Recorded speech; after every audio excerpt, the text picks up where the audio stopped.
Guys, you are welcome study with Dhanesh Kumar. आज हम math unit 1 real and complex number की exercise 1.1 discuss करेंगे। उससे पहले मैं आपको ये भी बता दूं, जो ये मैथ का यूनिट 1 है, क्लास 9 की जो मैथ की बुक है, उसका जो ये यूनिट 1 है रियल एंड कॉम्प्लेक्स नंबर, ये मोस्ट इम्पोर्टेंट यूनिट है आपके लिए। क्योंकि जो भी बोर्ड के एग्ज़ाम होते हैं, मैथ का पेपर होता है, तो उस मैथ के पेपर में यूनिट 1 से तो लाजमी क्वेश्चन आते ही हैं।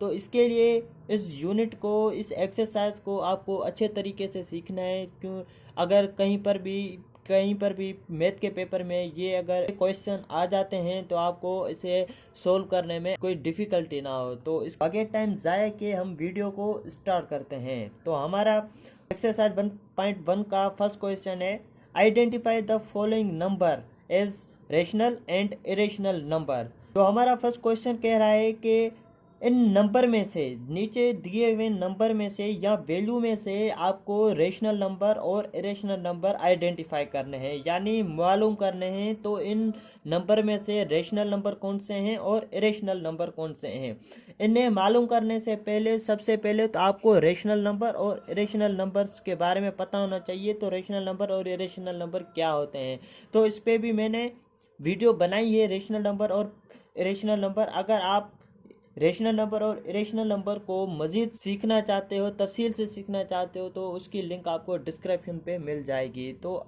आज फिर भी मैं इसका आपको अब बता देता हूँ। तो रेशनल नंबर और इरेशनल नंबर क्या होते हैं। रेशनल नंबर कहा जाता है ऐसे नंबर जो पी अपन क्यू फॉर्म में लिखे हुए हों और वो टर्मिनेटिंग होने चाहिए। उसके बाद जो क्यू है वो ज़ीरो के बराबर ना हो। उसके बाद जो इरेशनल नंबर कहते हैं ऐसे नंबर जो फ्रैक्शन में ना लिखे जा सकें, यानी फ्रैक्शन में ना लिखे हुए हों, और उसका वो नॉन टर्मिनेटिंग होने चाहिए। और उसके बाद जो उसका क्यू है वो ज़ीरो के बराबर नहीं होना, तो उसे क्या कहते हैं, इरेशनल नंबर कहते हैं। तो अब इसके जो हम नीचे क्वेश्चन दिए हुए हैं वो देखते हैं। तो उसमें देखते हैं तो रेशनल नंबर कौन से हैं और इरेशनल नंबर कौन से हैं। तो हमारा फर्स्ट क्वेश्चन है 1/5। अब हमें कैसे पता चले कि जो ये 1/5 है ये रेशनल है या इरेशनल है। तो आपको क्या करना है, सबसे पहले जो ये नीचे दी हुई रकम होती है, यानी जो ये 5 हैं, तो इस 5 को सबसे पहले आपको इस 1 से डिवाइड करना होगा। जब आप डिवाइड करोगे जो आपको आंसर मिलेगा वो मिलेगा 0.2। जब वो आंसर मिलेगा तो इस आंसर से आप बता सकते हो तो ये रेशनल है या इरेशनल है। आप कैसे बताओगे, अगर ये टर्मिनेटिंग होगा, यानी ये रिपीट हो रहा है, तो ये क्या होगा, रेशनल नंबर होगा। अब 0.2 है, 2 के बाद ये क्या हो गया, वैल्यू ख़त्म हो गई। यानी देखें, जब अब इसको 5 से डिवाइड करेंगे, जो 5 का टेबल है 1 पे नहीं लग रहा, तो हम क्या करेंगे, 0 देंगे। तो 0 देंगे तो उसके पहले क्या आ जाएगी, 0 पॉइंट आ जाएगी। जब इसको हम ये 0 हमने दिया तो ये कितने हो गए, 10 हो गए। अब ये 10 हो गए, तो अब 5 का टेबल 10 पे कितनी बार लगता है, 2 बार लगता है, तो ये 2 इधर आ गए। तो अब ये क्या हो गया, वैल्यू इधर ही ख़त्म हो गई, इससे ज़्यादा वैल्यू नहीं बढ़ रही। तो आपको देखना क्या है, अगर कोई भी वैल्यू बढ़ी नहीं है तो ख़त्म हो जा रही है, तो वो क्या होगा, रेशनल नंबर होगा। तो ये हमारा जो फर्स्ट है ये क्या है, रेशनल है, ये रेशनल नंबर है। उसके बाद हमारा सेकंड क्वेश्चन है √2/8। अब ये √2/8 ये रेशनल है या इरेशनल है। तो आपको फिर से क्या करना है, सेम ही इस 8 को √2 से डिवाइड करना है। जब आप डिवाइड करोगे जो आपको आंसर मिलेगा वो मिलेगा 0.176766, यानी ये ख़त्म नहीं हो रहा, ये चलता जा रहा है। तो क्या करना है, जो भी आंसर मिले अगर वो ख़त्म नहीं हो रहा, यानी वो एंड ही नहीं हो रहा है, यानी वो चलता जा रहा है, ख़त्म ही नहीं हो रहा है, तो उसे आप क्या कहोगे, ये है इरेशनल नंबर। यानी ऐसे नंबर या ऐसी वैल्यू जो ख़त्म ना हो, यानी चलती जाए, तो उसे इरेशनल नंबर कहा जाता है। तो ये जो हमारा सेकंड है √2/8, तो ये क्या है, इरेशनल नंबर है। तो आपको करना क्या है, सिर्फ ये देखना है, अगर कोई भी वैल्यू ख़त्म नहीं हो रही और उसके बाद वो रिपीट भी नहीं हो रही, तो वो क्या होगा, इरेशनल नंबर होगा। उसके बाद अगर कोई वैल्यू ख़त्म हो जा रही है, जो कोई भी वैल्यू आंसर आता है वो ख़त्म हो जा रहा है, एंड इसको खत्म हो जा रहा है और वो क्या है, रिपीटेड है यानी टर्मिनेटिंग है, तो फिर उसे क्या कहा जाएगा, वो रेशनल नंबर होंगे। और जिसको नहीं रिपीट हो रहे यानी वो खत्म भी नहीं हो रहे तो उन्हें इरेशनल नंबर कहा जाएगा। उसके बाद थर्ड है हमारा, थर्ड क्वेश्चन है 5/√6। जब आप इसे भी सॉल्व करोगे जो आपको आंसर मिलेगा वो आपको मिलेगा 2.04124 अब ये भी क्या है, ये भी ख़त्म नहीं हो रहा और ये ना ही ख़त्म हो रहा है ना ही रिपीट हो रहा है। जैसे 2.0 अब 04124 अब ये रिपीट नहीं हो रहा क्योंकि पहले 0 है फिर 4 है फिर 1 है फिर 2 है। इसके लिए ये भी क्या है, ये भी इरेशनल नंबर है, इरेशनल नंबर। उसके बाद हमारा फोर्थ है, उसके बाद हमारा फोर्थ क्वेश्चन है 2/8।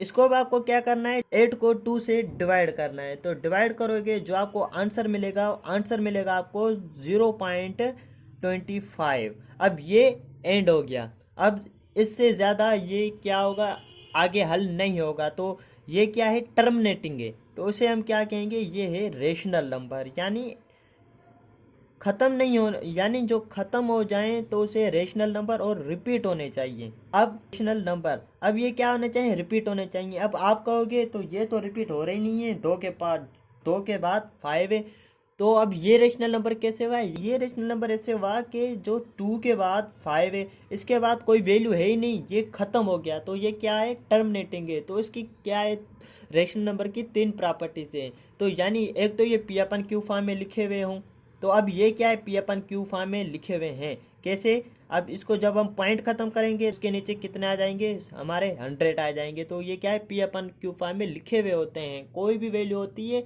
वो P/Q फॉर्म में लिखी हुई होती है, क्योंकि किसी भी वैल्यू के चारों तरफ यानी एक लाजमी होता है इसके लिए। तो ये P/Q फॉर्म में पहले ही लिखी हुई है। और उसकी दूसरी प्रॉपर्टी क्या है, वो टर्मिनेटिंग होना चाहिए, यानी ख़त्म हो जाना चाहिए। तो ये भी क्या है, टर्मिनेटिंग, आगे ख़त्म हो गया।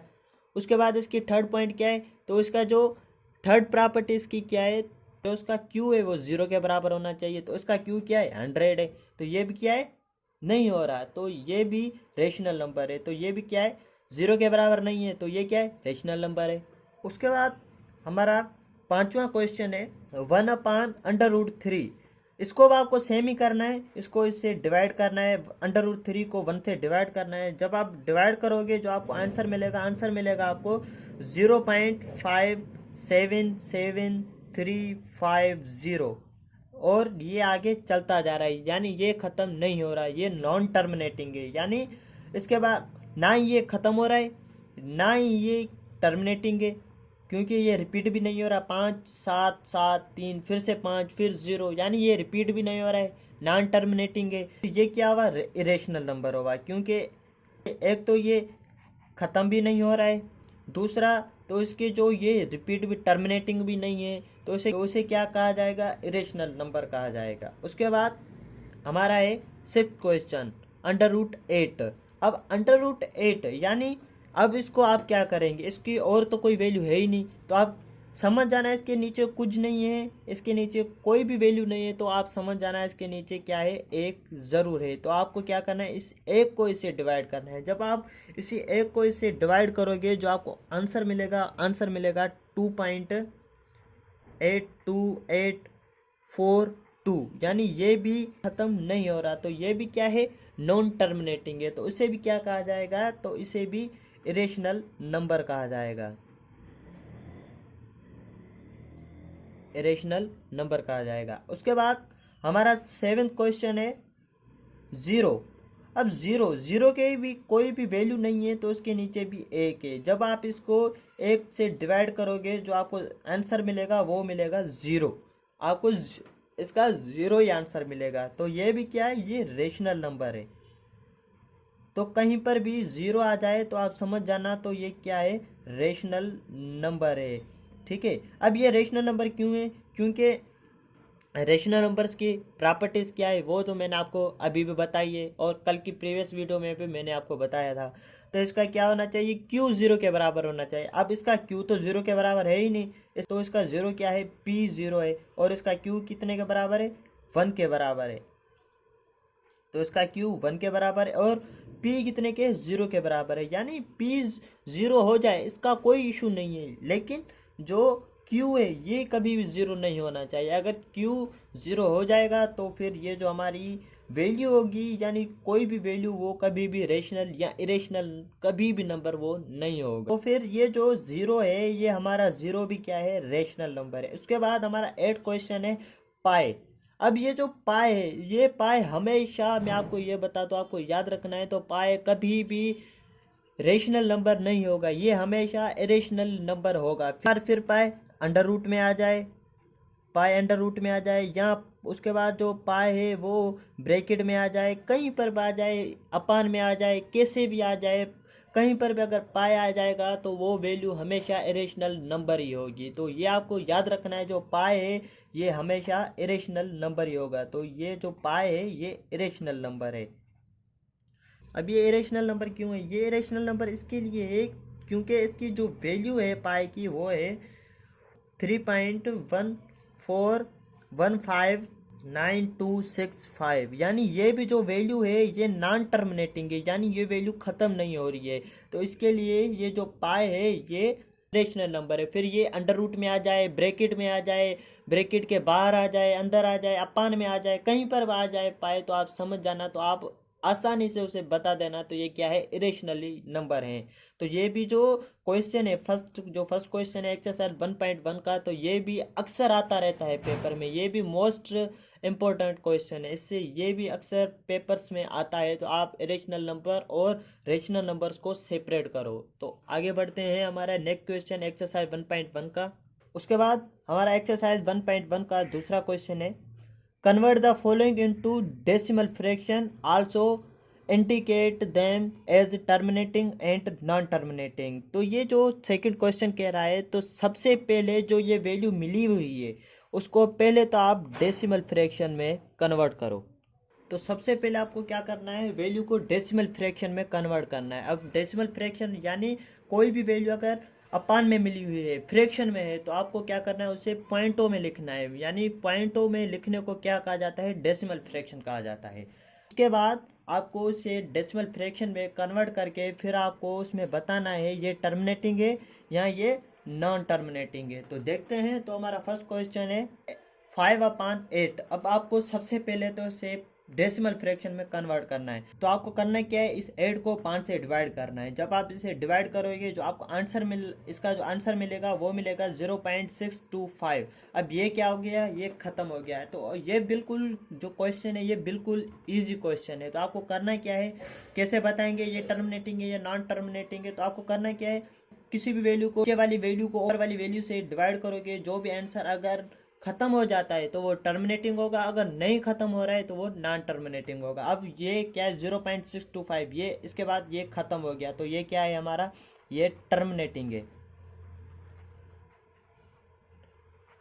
तो ये क्या है, टर्मिनेटिंग, यानी इसके बाद ये क्या है, खत्म हो गया। उसके बाद हमारा सेकंड है 4/18।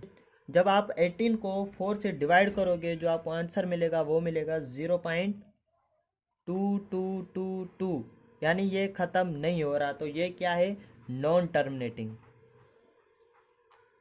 Non terminating. उसके बाद हमारा थर्ड क्वेश्चन है 1/15।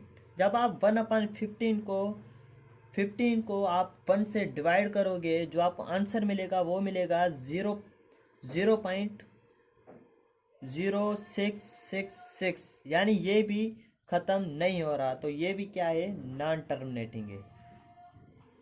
उसके बाद फोर्थ क्वेश्चन है 49/8। जब आप 8 को 49 से डिवाइड करोगे, जो आपको आंसर मिलेगा वो मिलेगा 6.12125। अब ये क्या है, ये इधर ख़त्म हो गया, इससे ज़्यादा वैल्यू आगे नहीं बढ़ रही। तो यानी ये जो ये है इधर ही एंड हो गया, ख़त्म हो गया। तो अब ये जब ख़त्म हो जाएगा तो उसे क्या कहा जाएगा, टर्मिनेटिंग कहा जाएगा। उसके बाद नेक्स्ट है 207 अपान 15, जब आप 15 को 207 से डिवाइड करोगे जो आंसर मिलेगा वो आंसर आपको मिलेगा 13.8। अब ये भी क्या है, ये भी ख़त्म हो गया। तो अब ये भी क्या है, ये भी टर्मिनेटिंग है। उसके बाद हमारा 6th क्वेश्चन है 15 अपान 76। अब जब आप 76 को 15 से डिवाइड करोगे जो आपको आंसर मिलेगा 0.65789, यानी ये भी ख़त्म नहीं हो रहा। तो इसे क्या कहा जाएगा, नॉन टर्मिनेटिंग कहा जाएगा।